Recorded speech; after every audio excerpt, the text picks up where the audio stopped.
میں ان کے قریب پہنچا تو دیکھا کہ حضور صلی اللہ علیہ وسلم کے کچھ صحابہ حضرت ابو بکر رضی اللہ عنہ اور حضرت عمر رضی اللہ عنہ کے جوہد، اچھی سیرت، اسلام اور ان دینی فضیلتوں کا تذکرہ کر رہے ہیں جو اللہ نے انہیں عطا فرمائی تھی۔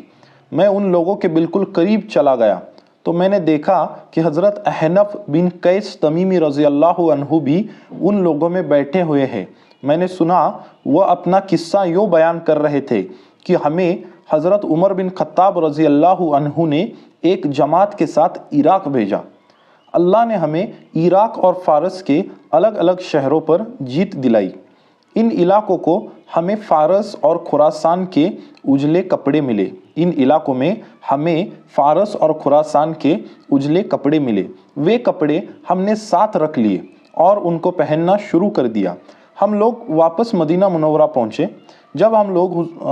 جب ہم لوگ حضرت عمر رضی اللہ عنہ کی خدمت میں پہنچے تو حضرت عمر رضی اللہ عنہ نے ہم سے چہرہ پھیر لیا اور ہم سے کوئی بات نہ کی۔ حضور صلی اللہ علیہ وسلم کے جو صحابہ رضی اللہ عنہ ہمارے ساتھ تھے انہیں حضرت عمر رضی اللہ عنہ کے اس رویے سے بڑی پریشانی ہوئی۔ پھر ہم لوگ حضرت عمر رضی اللہ عنہ کے صاحبزادے حضرت عبداللہ بن عمر رضی اللہ عنہما کی خدمت میں گئے اور امیر المومنین حضرت عمر بن خطاب کی بے رخی اور کڑے رویے کی ان سے شکایت کی۔ انہوں نے کہا، امیر المومنین نے تم لوگوں سے بے رخی اس وجہ سے کی ہے۔ انہوں نے کہا، امیر المومنین نے تم لوگوں سے بے رخی اس وجہ سے کی ہے کہ انہوں نے تم لوگوں پر ایسا لباس دیکھا ہے جو انہوں نے نہ حضور صلی اللہ علیہ وسلم کو پہنے ہوئے دیکھا اور نہ ان کے بعد ان کے خلیفہ حضرت ابو بکر رضی اللہ عنہ کو پہنے ہوئے دیکھا۔ یہ سنتے ہی ہم لوگ اپنے گھر گئے اور وہ کپڑے اتار دیے اور وہ کپڑے پہنے جو پہلے سے ہم لوگ حضرت عمر رضی اللہ عنہ کے سامنے پہنا کرتے تھے اور ان کی خدمت میں دوبارہ حاضر ہوئے۔ اس بار وہ ہمارے سواگت کے لیے کھڑے ہو گئے اور ایک ایک آدمی کو الگ الگ سلام کیا اور ہر ایک سے گلے ملے اور ایسے گرمجوشی سے ملے کہ گویا اس سے پہلے انہوں نے ہمیں دیکھا ہی نہیں تھا۔ پھر ہم نے مال غنیمت آپ کی خدمت میں پیش کیا جسے آپ نے ہمارے بیچ برابر برابر بانٹ دیا۔ پھر اس مال غنیمت میں کھجور اور گھی کے لال اور پیلے رنگ کے حلوے کے ٹوکرے آپ کے سامنے پیش کیے گئے۔ اس حلوے کو حضرت عمر رضی اللہ عنہ نے چکھا تو وہ انہیں خوب مزیدار اور خوشبودار لگا۔ پھر ہم لوگوں کی اور متوجہ ہو کر فرمایا، اے مہاجروں اور انصار کی جماعت، اللہ کی قسم مجھے نظر آ رہا ہے کہ اس کھانے کی وجہ سے تم میں سے بیٹا اپنے باپ کو اور بھائی اپنے بھائی کو ضرور قتل کرے گا۔ پھر آپ نے اسے بانٹنے کا حکم دیا اور اسے ان مہاجرین اور انصار کی اولاد میں بانٹ دیا گیا جو حضور صلی اللہ علیہ وسلم کے سامنے شہید ہوئے تھے۔ پھر حضرت عمر رضی اللہ عنہ کھڑے ہو کر واپس چل پڑے۔ حضور صلی اللہ علیہ وسلم کے صحابہ رضی اللہ عنہ آپ کے پیچھے چل پڑے اور کہنے لگے، یہ مہاجرین و انصار کی جماعت، تم لوگ ان لوگوں کے جوہد اور ان کی ظاہری حالت کو نہیں دیکھتے ہو؟ ہمیں تو ان کی وجہ سے بڑی شرمندگی اٹھانی پڑتی ہے، کیونکہ اللہ نے ان کے ہاتھوں کسرا اور قیصر کے ملک اور پورب و پچھم کے علاقے جتوائے ہیں اور عرب و عجم کے وفد ان کے پاس آتے ہیں، تو وہ ان پر یہ جبہ دیکھتے ہیں جس میں انہوں نے 12 پیوند لگا رکھے ہیں۔ اس لیے اے محمد صلی اللہ علیہ وسلم کے صحابہ کی جماعت، آپ لوگ حضور صلی اللہ علیہ وسلم کے ساتھ بڑی بڑی لڑائیوں میں شریک ہونے والوں میں سے بڑے درجے کے ہیں اور مہاجرین و انصار میں سے شروع زمانے کے ہیں۔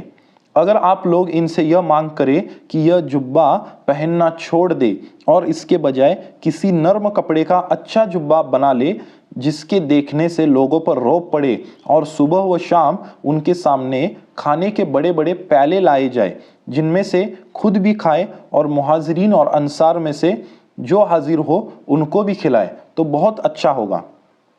سب لوگوں نے کہا، حضرت عمر رضی اللہ عنہ سے یہ بات صرف 2 آدمی کر سکتے ہیں، یا تو حضرت علی بن ابی طالب رضی اللہ عنہ کر سکتے ہیں کیونکہ وہ حضرت عمر رضی اللہ عنہ کے سامنے سب سے زیادہ ضرورت سے بات کرتے ہیں، اور پھر وہ حضرت عمر رضی اللہ عنہ کے سسر بھی ہیں، یا پھر ان کی صاحبزادی حضرت حفصہ رضی اللہ عنہا کر سکتی ہیں کیونکہ وہ حضور صلی اللہ علیہ وسلم کی محترمہ زوجہ ہے، اور اسی نبوی نسبت کی وجہ سے حضرت عمر رضی اللہ عنہ ان کا بہت احترام کرتے ہیں۔ چنانچہ ان لوگوں نے حضرت علی رضی اللہ عنہ سے بات کی۔ حضرت علی رضی اللہ عنہ نے کہا، میں حضرت عمر رضی اللہ عنہ سے یہ بات نہیں کر سکتا، آپ لوگ حضور صلی اللہ علیہ وسلم کی پاک بیویوں کے پاس جاؤ، کیونکہ وہ تمام مسلمانوں کی مائیں ہیں، وہ حضرت عمر رضی اللہ عنہ کے سامنے ذرات سے بات کر سکتی ہے۔ چنانچہ ایک موقع پر حضرت عائشہ رضی اللہ عنہا اور حضرت حفصہ رضی اللہ عنہا اکٹھی بیٹھی ہوئی تھی۔ ان لوگوں نے جا کر ان دونوں کی خدمت میں اپنی درخواست پیش کی کہ حضرت عمر رضی اللہ عنہ سے یہ بات کرے۔ اس پر حضرت عائشہ رضی اللہ عنہا نے کہا، میں ان کی خدمت میں یہ مانگ رکھتی ہوں۔ حضرت حفصہ رضی اللہ عنہا نے کہا، میرے خیال میں تو حضرت عمر رضی اللہ عنہ کبھی ایسا نہیں کریں گے، آپ ان سے بات کر کے دیکھ لیں، آپ کو پتہ چل جائے گا۔ چنانچہ دونوں امیر المومنین کی خدمت میں گئی تو انہوں نے ان دونوں کو اپنے قریب بٹھایا۔ حضرت عائشہ رضی اللہ عنہا نے کہا، اے امیر المومنین، اگر اجازت ہو تو میں آپ سے کچھ بات کروں؟ حضرت عمر رضی اللہ عنہ نے کہا، اے ام المومنین، ضرور کرو۔ حضرت عائشہ رضی اللہ عنہا نے کہا، حضور صلی اللہ علیہ وسلم اپنے راستے پر چلتے رہے اور آخرکار اللہ کی جنت اور خوشنودی ان کو حاصل ہو گئی۔ نہ آپ دنیا حاصل کرنا چاہتے تھے اور نہ ہی دنیا آپ کے پاس آئی، اور پھر اسی طرح ان کے بعد حضرت ابو بکر رضی اللہ عنہ ان کے راستے پر چلے اور انہوں نے حضور صلی اللہ علیہ وسلم کی سنتوں کو زندہ کیا اور جھٹلانے والوں کو ختم کیا اور باطل والوں کی تمام دلیلوں کا منہ توڑ جواب دیا۔ انہوں نے تمام رعایا میں انصاف کیا اور مال سب میں برابر بانٹ دیا اور مخلوق کے رب کو راضی کیا۔ پھر اللہ نے ان کو اپنی رحمت اور خوشنودی کی اور اٹھا لیا اور رفیق اعلیٰ میں اپنے نبی کے پاس پہنچا دیا۔ رفیق اعلیٰ سے مراد حضرت انبیاء کرام علیہ السلام کی جماعت ہے جو اعلیٰ علیین میں رہتے ہیں۔ نہ وہ دنیا حاصل کرنا چاہتے تھے اور نہ ہی دنیا ان کے پاس آئی، لیکن اب اللہ نے آپ کے ہاتھوں کسریٰ اور قیصر کے خزانے اور ملک جتوائے ہیں، اور ان دونوں کے خزانے وہاں سے آپ کی خدمت میں پہنچا دیے گئے ہیں، اور پورب و پشچم کے آخری علاقے بھی آپ کے ماتحت ہو گئے ہیں۔ بلکہ ہمیں تو اللہ سے امید ہے کہ وہ اس سلسلے کو اور بڑھائیں گے اور اسلام کو اور زیادہ مضبوط فرمائیں گے۔ اب اجمی بادشاہوں کے قاصد اور عرب کے وفد آپ کے پاس آتے ہیں، اور آپ نے یہ جبہ پہن رکھا ہے جس میں آپ نے 12 پیوند لگا رکھے ہیں۔ اگر آپ مناسب سمجھے تو اسے اتار دے اور اس کی جگہ نرم کپڑے کا اچھا جبہ پہن لے، جس کے دیکھنے سے لوگوں پر رعب پڑے، اور صبح و شام آپ کے سامنے کھانے کے بڑے بڑے پیالے لائے جائیں جن میں سے آپ بھی کھائیں اور مہاجرین اور انصار میں سے جو حاضر ہو ان کو بھی کھلائیں۔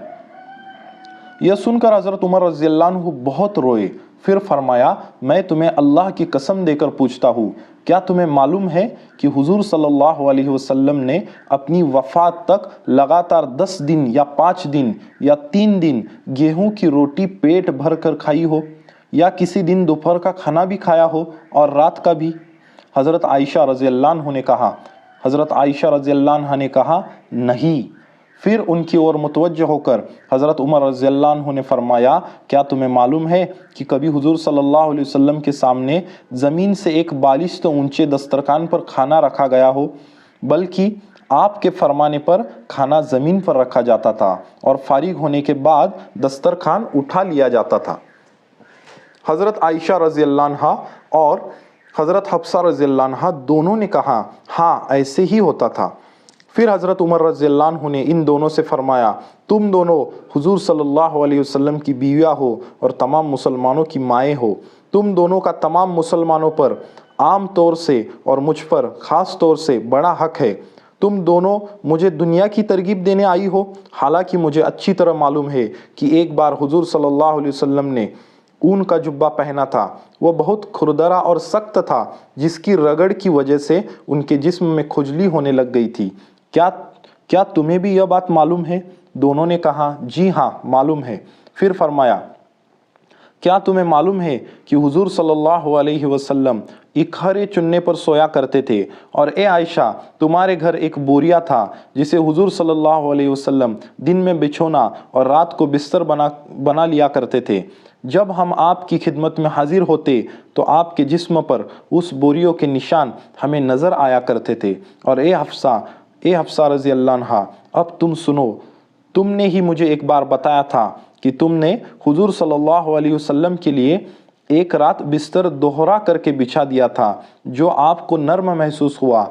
آپ اس پر سو گئے اور ایسے سوئے کہ حضرت بلال رضی اللہ عنہ کی اذان پر آپ کی آنکھ کھلی تو آپ نے تم سے فرمایا تھا، اے حفصہ یہ تم نے کیا کیا؟ آج رات تم نے میرا بستر دوہرا کر کے بچھایا تھا، جس کی وجہ سے میں صبح صادق تک سوتا رہا۔ مجھے دنیا سے کیا واسطہ؟ تم نے نرم بستر میں مجھے لگا دیا، جس کی وجہ سے میں تہجد میں نہ اٹھ سکا۔